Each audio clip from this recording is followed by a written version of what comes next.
नमस्कार, आप देख रहे हैं देश रोजाना। मैं हूं बेनजीर हाशमी। बुलेटिन में बात करेंगे हरियाणा की बड़ी और खास खबरों की।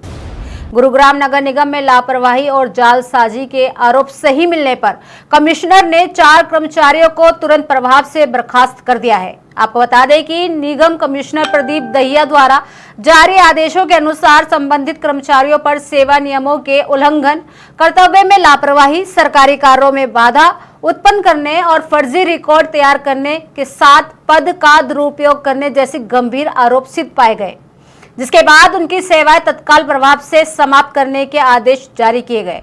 दरअसल ये कार्रवाई विभागीय जांच, व्यक्तिगत सुनवाई और उपलब्ध साक्ष्यों के आधार पर की गई है। अधिकारियों के मुताबिक विभागीय जांच में पाया गया कि नीरज वशिष्ठ, अंकुर अरोड़ा दोनों कंप्यूटर ऑपरेटर प्रॉपर्टी आईडी एवं प्रॉपर्टी टैक्स मामलों में निर्धारित मानक संचालक प्रक्रिया से हटकर अनावश्यक एवं अवांछित आपत्तियां लगा रहे थे। इससे वास्तविक आवेदनों में अनावश्यक देरी हुई और आम नागरिकों को परेशानियों का सामना करना पड़ा। जांच रिपोर्ट, कारण बताओ नोटिस और व्यक्तिगत सुनवाई के बाद अधिकारियों ने पाया कि दोनों कर्मचारियों के स्पष्टीकरण संतोषजनक नहीं है। इसके बाद उनकी सेवाएं तत्काल प्रभाव से समाप्त करने के आदेश दिए गए। तो वही HKRNL के तहत नियुक्त सहायक सफाई निरीक्षक वसीम के विरोध जांच में सामने आया कि उन्होंने सार्वजनिक शिकायतों के समाधान का झूठा दावा करने के लिए AI आधारित तकनीकी फोटो संपादित कर शिकायत पोर्टल पर अपलोड किए। इससे शिकायत का वास्तविक समाधान किए बिना उसे बंद दिखाया गया। इसे गंभीर धोखाधड़ी और सरकारी रिकॉर्ड से छेड़छाड़ मानते हुए उनकी सेवाएं तत्काल प्रभाव से समाप्त कर दी गईं। तो वहीं सहायक सफाई निरीक्षक सोनू के मामले में जांच में पाया गया कि उन्होंने ड्यूटी स्थल पर अनुपस्थित रहने के बावजूद GPS स्पूफिंग एप्लीकेशन का उपयोग कर निगम के उपस्थिति पोर्टल पर अपनी उपस्थिति दर्ज की। विभागीय जांच और व्यक्तिगत सुनवाई के दौरान आरोपों की पुष्टि होने पर इसे भी गंभीर अनुशासनहीनता, धोखाधड़ी एवं सरकारी रिकॉर्ड में हेरफेर माना गया और उनकी सेवाएं भी तत्काल प्रभाव से समाप्त कर दी गई। अंबाला में 220 फीट गहरे बोरवेल में गिरे 4 साल के निर्भय को नहीं बचाया जा सका। आपको बता दें कि करीब 21 घंटे तक चले रेस्क्यू ऑपरेशन के बाद बुधवार तड़के करीब 3:30 बजे उसका शव बोरवेल से बाहर निकाला गया।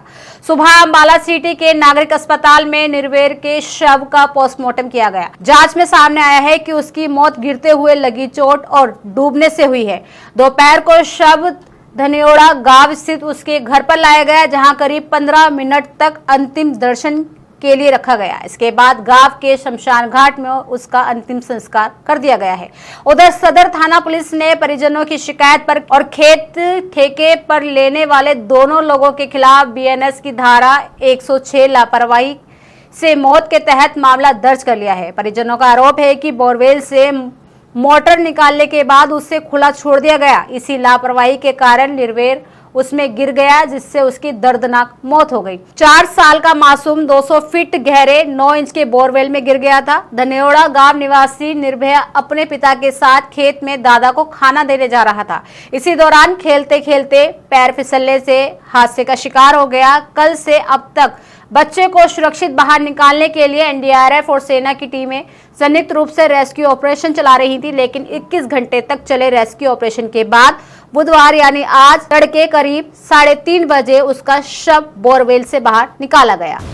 अगली खबर पंचकुला से है, जहां CBI ने हरियाणा कैडर के 2012 बैच के एक IPS अधिकारी दीपक गहलावत को गिरफ्तार किया है। दरअसल ये गिरफ्तारी 3 करोड़ रुपए की कथित रिश्वतखोरी के मामले में की गई है। आपको बता दें कि आरोपी IPS वर्तमान में दिल्ली में bureau of civil aviation security में सेंट्रल डिप्यूटेशन पर तैनात थे।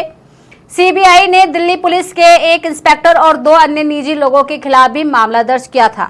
दरअसल CBI जांच के दौरान पता चला कि IPS अधिकारी दीपक गहलावत ने अवैध रूप से पैसों की मांग की थी।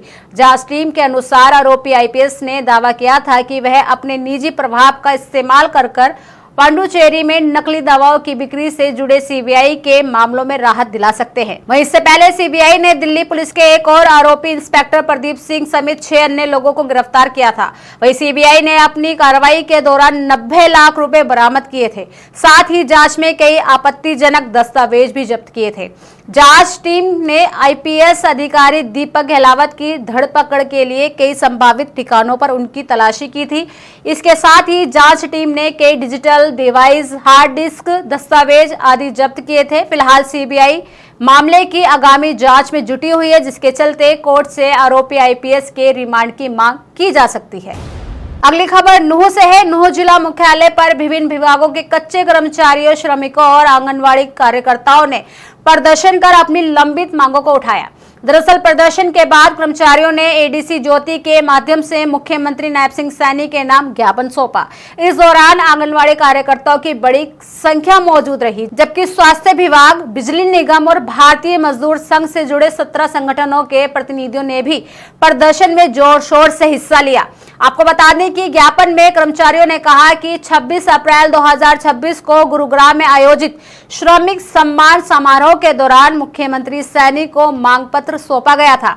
उस समय सीएम ने 15 जून 2026 तक सेवा सुरक्षा के पात्र कर्मचारियों को ऑफर लेटर जारी करने और लंबित मांगों पर उच्च स्तरीय बैठक बुलाने की घोषणा की थी। वहीं कर्मचारियों का आरोप है कि तय समय बीत जाने के बावजूद ना तो बैठक आयोजित की गई और ना ही ऑफर लेटर जारी किए गए, जिससे कर्मचारियों में असंतोष बढ़ गया। बताते चले कि भारतीय मजदूर संघ की नूह प्रधान रीता धारीवाल ने कहा कि सरकार ने कर्मचारी से जो वादे किए थे उन्हें अब बिना देरी से पूरा किया जाना चाहिए। बार बार ज्ञापन देने के बावजूद केवल आश्वासन ही मिल रहा है, लेकिन जमीनी स्तर पर कोई कार्रवाई दिखाई नहीं दे रही। साथ ही उन्होंने कहा यदि जल्द सकारात्मक फैसला नहीं हुआ तो आंदोलन और तेज किया जा सकता है। प्रदर्शन में शामिल कर्मचारियों ने ये कहा कि यदि सरकार ने जल्द ही ऑफर लेटर जारी करने और लंबित मांगों के समाधान की दिशा में कोई ठोस कदम नहीं उठाया तो प्रदेश में आंदोलन तेज किया जाएगा। साथ ही उनका कहना है कि इससे विभिन्न विभागों में कामकाज पर भी असर पड़ सकता है। वहीं फरीदाबाद में निगम की टीम ने बुधवार को जमाई कॉलोनी और आसपास वन विभाग की जमीन पर किए गए अवैध कब्जों के खिलाफ बड़ा अभियान चलाया। निगम ने करीब 12 जेसीबी मशीनों की मदद से झुग्गियों और अवैध पक्के निर्माणों को ध्वस्त कर जमीन को कब्जा मुक्त करा दिया। कार्रवाई के दौरान किसी तरह की स्थिति से निपटने के लिए भारी पुलिस बल भी मौके पर तैनात रहा। नगर निगम के लीगल एडवाइजर संदीप आचार्य ने बताया कि वन विभाग की जमीन पर लंबे समय से अवैध कब्जे किए गए थे। कहीं झुग्गियां बना ली गई तो कहीं पक्के निर्माण खड़े कर दिए गए थे। नगर निगम अधिकारियों के अनुसार इससे पहले भी इस क्षेत्र में अतिक्रमण हटाने की कार्रवाई की जा चुकी है, लेकिन कुछ लोगों ने दोबारा से कब्जा कर लिया था। इस बार निगम ने स्पष्ट किया है कि जमीन को पूरी तरह से कब्जा मुक्त रखते हुए नियमित निगरानी की जाएगी, ताकि भविष्य में दोबारा अतिक्रमण न हो सके। इस जमीन पर पौधे लगाने के लिए टीम बनाई गई है। तो ये थी हरियाणा की बड़ी और खास खबरें। कल फिर होगी मुलाकात ऐसी ही ताजा खबरों के साथ। तब तक के लिए बने रहिए हमारे साथ और देखते रहिए देश रोजाना। नमस्कार। सब्सक्राइब करें देश रोजाना के YouTube चैनल को और नई वीडियो की नोटिफिकेशन पाने के लिए बेल आइकन जरूर दबाएं। अगर आप ये वीडियो Facebook या Instagram पर देख रहे हैं तो पेज को लाइक और फॉलो जरूर करें और ज्यादा से ज्यादा शेयर करें।